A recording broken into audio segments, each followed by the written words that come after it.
man. Continue. I've been there. Like, sometimes the basket is too open. Right. She's used to getting double teamed. She's used to triple teams, and she's used to contact. And so sometimes when you see her, like, wait, what's coming? You want to look over your shoulder. But hold on, Shanae. Hey, you only can say that about players who are too open shooting the three. Not right at the rim, dog. Come on, man. We don't say that for players right at the rim. Only when you're shooting threes, man. Sometimes you are too open when you shoot a three. Hold on. Sometimes a basket is too open when the shot is happening right at the rim. That explanation alone tells you why this halftime discussion became almost as entertaining as the game itself. Because once you hear that, you have to ask, what exactly are we evaluating here? The performance or the player's reputation? As well. But it's actually Indiana that has 7 points off of the turnovers that Atlanta has created until we saw Angel Reese, shout out to our teammate, Angel Reese in particular, her energy shifted. I thought when she got some of those easy baskets to go in the paint that quite frankly she had struggled with to open the ball game, that's when you saw this defense begin to pick up its energy, this dream squad to begin to play with a little bit more confidence. yeah, athletes know it's not how you start, it's how you finish. And that energy is contagious because if you look at Angel Reese, she already has 7 and 9. She's already getting close to a double. And notice how quickly the conversation gets framed around Angel Reese being the catalyst. 7 points, 9 rebounds, getting close to another double-double. Energy supposedly shifting because she finally got a couple of paint touches to fall. Now, there is a legitimate basketball point buried in there. Reese can absolutely change a game with activity. Rebounding creates extra possessions. Running the floor stresses a defense. Physicality can lift teammates. Nobody has to pretend those things do not matter. But the strange part is what happens when that praise gets separated from what viewers had literally watched during the half. Because this was not a clean offensive stretch where somebody struggled early, found the adjustment, and suddenly looked dominant. There were missed finishes around the basket, there were blocked attempts, there were possessions where the opening was there and the result simply was not. And later in this video, we have to come back to that distinction, because the biggest issue is not actually whether Angel Reese had a good or bad game.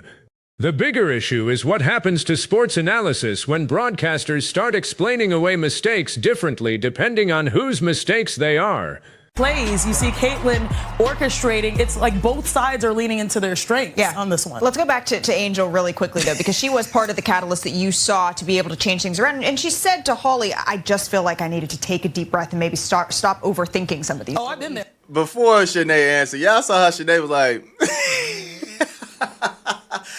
Malika just jumped in mid-conversation with her mid-talking. And say, yeah, but let's get back. That interruption is what really made people notice the tone. Caitlin Clark gets mentioned for orchestrating Indiana's offense, and almost immediately the conversation snaps right back toward Reese. Maybe that is nothing more than producers wanting to finish the topic they had already started. That is the fairest interpretation. Television segments are timed, everybody has specific talking points, and commentators interrupt each other constantly. But perception matters. When viewers are already questioning why one player's rough possessions are being discussed so gently, immediately redirecting away from praise of another player makes the segment look even more forced. And that is where broadcasters can accidentally create the exact controversy they probably wanted to avoid. If you simply say, Reese struggled finishing early, but her rebounding and effort kept her involved, almost nobody has a problem with that. That is accurate, balanced basketball analysis. Instead, once explanations become more creative than the actual play on the floor. But not when you're right at the rim. That's ridiculous work, Shanae. Come on now. But she settled into the game well, and what I like is she's been such a great mentor also to Medina Okot. I believe Medina Okot has 6 points, 6 rebounds as well. There's no one better to learn from when it comes to being a beast on the boards than Angel Reese. Yeah, because I'm glad she went rebounding, all right? Because I would give Angel that. She is a great rebounder, but, man, when it comes to scoring, When the game started and Angel Reese was missing some of those bunnies, we were all talking about it, and I was like, she's not missing these because of Indiana's defense, and she's getting these layups, so that was a good sign, even though she wasn't finished. Now this part is much more defensible. Calling Angel Reese an elite rebounder, or saying a younger player can learn from her work on the glass, is based on an identifiable skill. That is where praise makes sense. The problem comes immediately afterward. The analyst says Reese was missing those early opportunities, but not because of Indiana's defense. Yet the source footage discussed here points out that she had been blocked 3 times in the first half. Those two ideas cannot just slide past each other. A missed uncontested layup is one thing. Getting your attempt erased by a defender is another. One is a finishing failure without defensive interference. The other is literally a defensive event recorded because somebody stopped the shot. There can obviously be possessions where Reese simply misses, and other possessions where Indiana affects her. Both can be true. What does not work is flattening all of it into a storyline where the defense had basically nothing to do with the struggles. This is why fans become skeptical of studio analysis. They are watching the same footage. They can rewind it. They can clip individual possessions. They can compare the explanation with what happened. 20 years ago, a broadcaster could give viewers the framing, and most people moved on. Now the audience can audit the framing in real time. Angel Reese was not missing because of the Indiana Fever's defense. Fam, she was blocked 3 times. She was blocked 3 times in the first half. What are you talking about? Hey, man, this is ridiculous work. Look, you can just see the double standard, right? If Caitlin Clark was 3 for 10 from the field, and mind you, shooting mid-ranges, right? Shooting mid-ranges, shooting threes, they would have had nothing good to say about Caitlin. They would have had nothing good to say about her, man. Like, stop with this. Stop with this nonsense. It's so crazy to see how some of these players get the big-time performance label, right? When they have a mediocre game, man, like, keep it a grand. Keep it a grand, dog. Angel Reese shot 31% from right under the rim. All right? 31%. And that brings us into the comparison that fuels almost every conversation around these two players. The argument from the host is simple. If Caitlin Clark had an inefficient half, especially while taking jumpers and threes, would commentators work this hard to locate the positive angle? You do not even have to accept that comparison completely to understand why people react to it. Star players are supposed to be criticized. That is part of becoming important enough for people to care. Clark gets picked apart for turnovers, shooting nights, defense, late-game decisions, and everything in between. Reese should be evaluated with the same seriousness. That does not mean identical standards in every category. They are different players with different jobs. Clark is a perimeter creator. Reese does most of her offensive work around the paint and generates value through rebounding and physicality. The standard should not be identical shots. The standard should be intellectual consistency. When Clark misses an open three, you can say she missed an open three.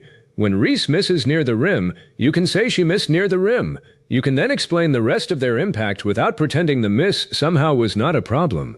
That is not hating. That is analysis. And ironically, protecting players from obvious criticism can make the audience harsher toward them. Viewers stop. But they said big-time performance. They putting her with Alicia Gray. Honestly, they should have been talking about Alicia Gray the entire time. Alicia Gray and Caitlin. They should have been talking about both of them. But they were talking about Angel Reese. I didn't understand it, dog. I didn't understand it. Literally putting Kelsey Mitchell and Angel Reese with Alicia Gray performance. Alicia Gray was going crazy. Now, if y'all just talking about record-breaking or whatever the case may be, I mean, career highs, y'all got to word it in a different way than this. Like, this is not. This is another important distinction. The host believes Alicia Gray deserved far more attention because of how well she was actually playing. That is where television presentation becomes part of the story. A graphic can technically be accurate while still sending a misleading message. If multiple names are placed together under language suggesting major performances, the audience naturally assumes those performances belong in roughly the same conversation. But all production choices are framing choices.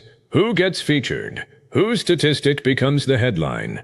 Who gets described as the reason for the momentum? Which performance becomes a story? And which performance becomes background? None of that requires a conspiracy. Television constantly selects narratives because there is limited time.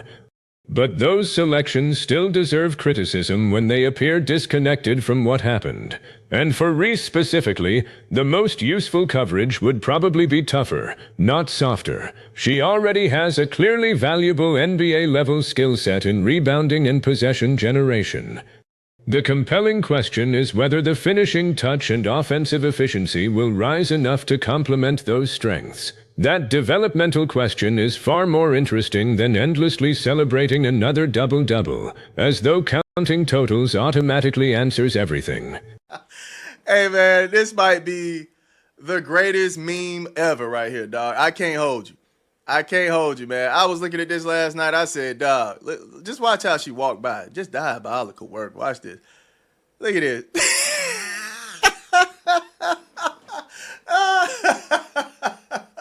Man, this is hilarious, man. This is hilarious.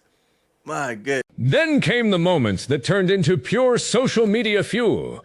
The late miss happens. Clark appears to walk past smiling, and instantly everyone can project whatever story they want onto the image. Was she laughing specifically at Reese? Was she reacting to something somebody said? Was she just enjoying the escape after a chaotic finish?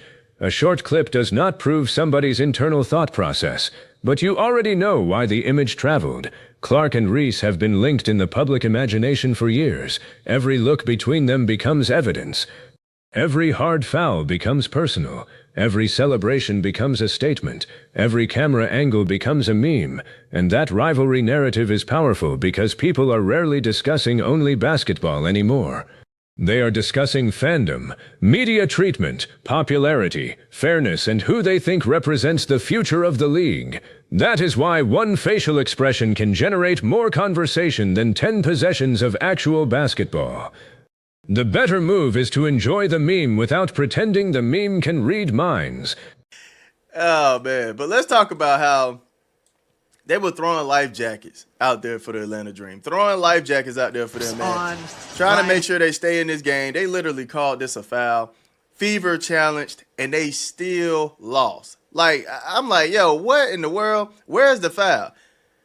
I mean, Caitlin Clark literally barely just touching Ryan Howard on the back, and they calling that a foul. Like, are you kidding me?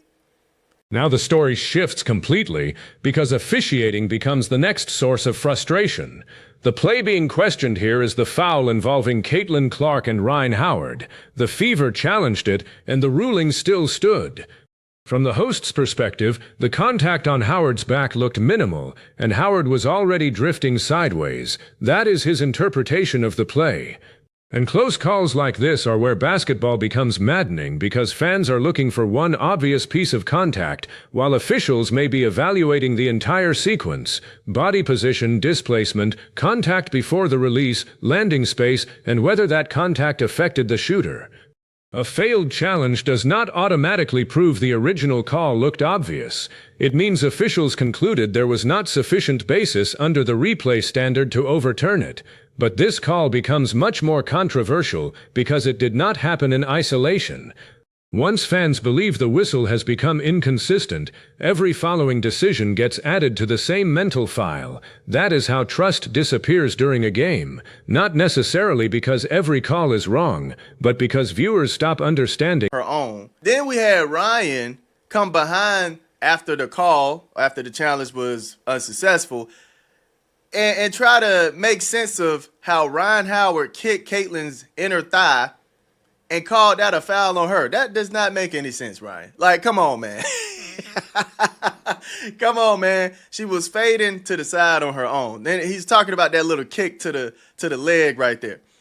Like, dog, stop it, man. I don't know what. And the commentary explaining the leg contact did not satisfy the host either. Again, this is where slow-motion replay can create arguments rather than solve them. Watch one angle and you might focus on Clark's hand. Watch another and you notice the shooter's leg.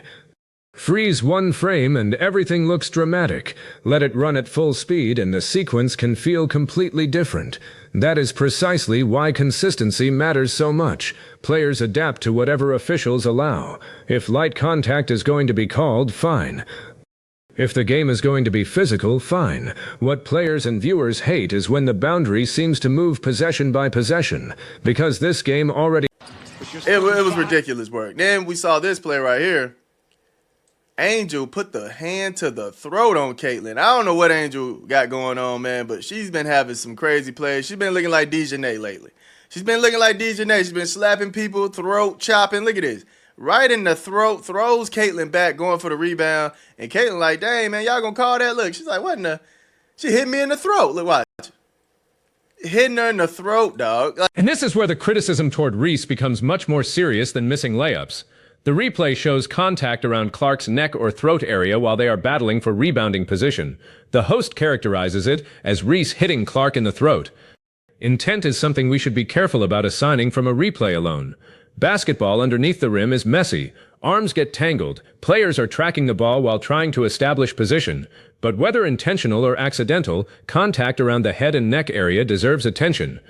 And this is exactly where consistent analysis benefits Reese too. You can defend her from exaggerated accusations while still saying the contact itself was unnecessary or dangerous.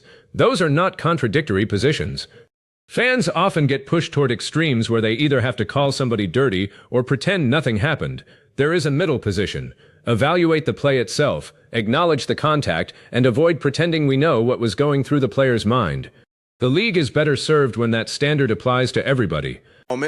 31 seconds on the clock. We had Kelsey Mitchell come out of her shoes, right? We had Kelsey Mitchell come out of her shoes. Stephanie White literally turned into another color, running down the floor trying to call timeout. Watch this.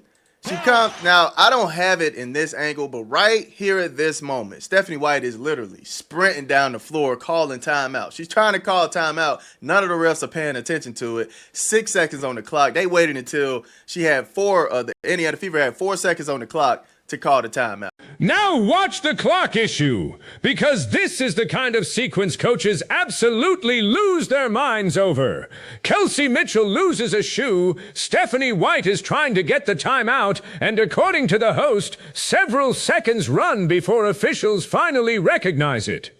This matters because late-game possessions are not ordinary possessions. 4 seconds disappearing can change your entire playbook. With more time, you can run an action with multiple options. With less time, everybody knows the ball has to move immediately. Defenders can pressure differently because there is no room for patience. That does not mean officials were deliberately helping Atlanta. There is no evidence presented here establishing that, and missed communication is far more plausible than some coordinated effort. But from Indiana's sideline, the frustration would be obvious. A coach can live with a player missing a shot. What drives coaches crazy is believing they tried to communicate with officials and were simply not acknowledged. And this also connects back to the broadcasting issue in a strange way. When fans already believe commentary is favoring one narrative, and then questionable whistles or clock management appear to lean the same direction, separate events start getting stitched together into one enormous theory. That is why credibility is cumulative. Every individual moment matters more when the audience already distrusts the environment around it. Man, it's nasty work. Then also you had this one, right? Right at the end, on that last play, Angel Reese throws an elbow at Aaliyah Boston. Look at this. And Aaliyah Boston couldn't even react because if she did, game over, right? Game over. Look at this. Boom. An elbow to the throat right here. Look at this. Oh, my goodness. It might have hit her armpit, but, man, that looked like it's going right at her throat right there. Aaliyah Boston doesn't even react. Then the final rebounding sequence gives everybody one more frame to argue over. The host believes Reese throws an elbow that catches Aaliyah Boston high. Looking at the described sequence, there is clearly physical contact while Reese is trying to create space. Again, determining intent from a moving basketball play requires caution. But Boston's response is actually interesting. She does not retaliate. She does not turn the possession into a confrontation. She stays involved in the play. That is veteran situational awareness. With the game hanging in the balance, reacting emotionally can become far more damaging than absorbing the contact. One shove back, one technical, one whistle, and suddenly the entire game can flip because somebody wanted to prove a point. That discipline is one of those things that rarely becomes a highlight, but often decides close games. And now we are finally getting close to the real reason the halftime conversation created such a strong reaction. But no, I had to bring this up, man, because this had me dying laughing this morning, dog. There's no way y'all was sitting here trying to cover for Angel Reese not performing well. I don't understand it. Even Angel came to the interview and said, I was playing like S. And y'all sitting here trying to act like she was just the best. This is the payoff. Angel Reese reportedly described her own first-half play in much harsher terms than the studio crew did. And that exposes the weirdest part of this entire debate. Sometimes the player does not need protecting. Elite athletes usually know when they are playing poorly. They watch film. They know when a shot they normally expect to make does not fall. They know when they were late defensively, careless with the ball, or ineffective around the basket. So when the athlete can admit the struggle, but the television conversation appears afraid to say it plainly, the coverage starts feeling less respectful, not more. Real respect is believing a player is good enough to withstand criticism. Say Reese was tremendous on the glass if she was tremendous on the glass. Say her activity mattered if it mattered. Say she struggled finishing when she struggled finishing. Those facts can live together. A player does not become better because analysts remove every negative sentence from the broadcast, and a player does not become worse because somebody honestly evaluates the weak part of her game. The best analysts do both simultaneously. They explain where somebody created value, where they gave value away, and why the difference mattered. That is what this halftime segment was missing. It became funny because the explanation sounded increasingly complicated for something viewers thought was extremely simple. She was getting opportunities near the basket and was having trouble converting them. You do not need a psychological theory about being too open. Sometimes a missed layup is simply a missed layup, and this is where the Clark comparison becomes useful without turning the entire discussion into another fan war. Clark has games where her three-pointer disappears. She has games with turnovers. She has possessions where defenders attack her. When that happens, analysts should say it. Reese has games where her rebounding changes everything while her finishing limits her offense. Analysts should say that too. A league trying to grow needs stars. But stars become more credible when the audience believes they are being evaluated rather than protected. The NFL does not build quarterbacks into stars by pretending interceptions were secretly great passes. The NBA does not protect superstars from discussion when they shoot poorly. The attention and criticism come together. That same maturity needs to exist around the WNBA. And there is another reason this matters for Reese personally. If every discussion immediately turns criticism into disrespect, it becomes almost impossible to have a serious conversation about development. Her rebounding strength is established. The next question is what happens when teams force her to finish through length, when defenders stay vertical, when she catches the ball outside her preferred spots, or when a possession requires touch rather than pure effort. Those are basketball questions. They are not attacks on somebody's character, and if she improves those areas, the same people criticizing them should acknowledge the improvement. That is how analysis is supposed to work. The irony is that the audience reaction demonstrates how little patience people now have for commentary they believe is overly sanitized. Fans would rather hear, "That was rough, but she kept competing," than listen to a 5-minute attempt to convert every mistake into evidence of greatness.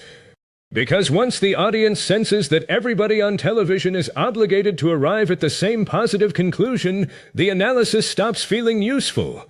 This does not require us to accuse the commentators of deliberately protecting anyone.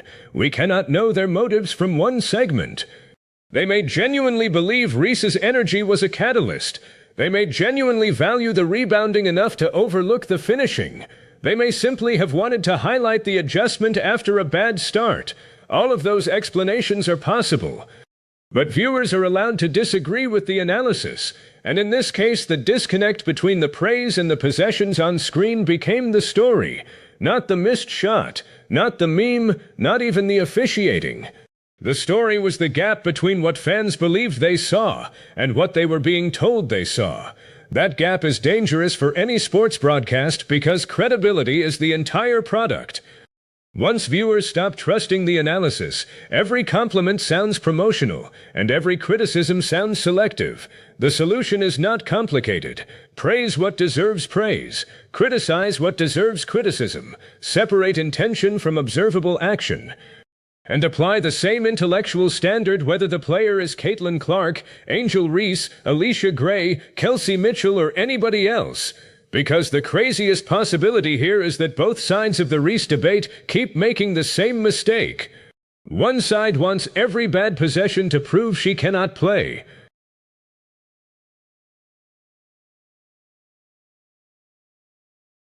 The other side sometimes seems determined to turn every bad possession into something positive. Neither one is serious analysis. A player can be an elite rebounder and an inconsistent finisher. A player can have enormous visibility and still have major areas to improve. A player can struggle for portions of a game and still make winning plays somewhere else. Basketball has enough room for more than one sentence, and that is what makes the debate worth having. So now I want you to choose, because there are really only two ways to read that halftime segment. Was the panel simply highlighting Angel Reese's positive impact, despite a rough start, which is exactly what analysts are supposed to do? Or did the praise cross the line into protecting a performance that deserved much more direct criticism? Pick one in the comments. If you think the coverage was fair, explain why. If you think there was a double standard, tell me the exact moment that convinced you. Hit the like button, subscribe if you want more WNBA breakdowns without the sugarcoating, and I'll catch you in the next one.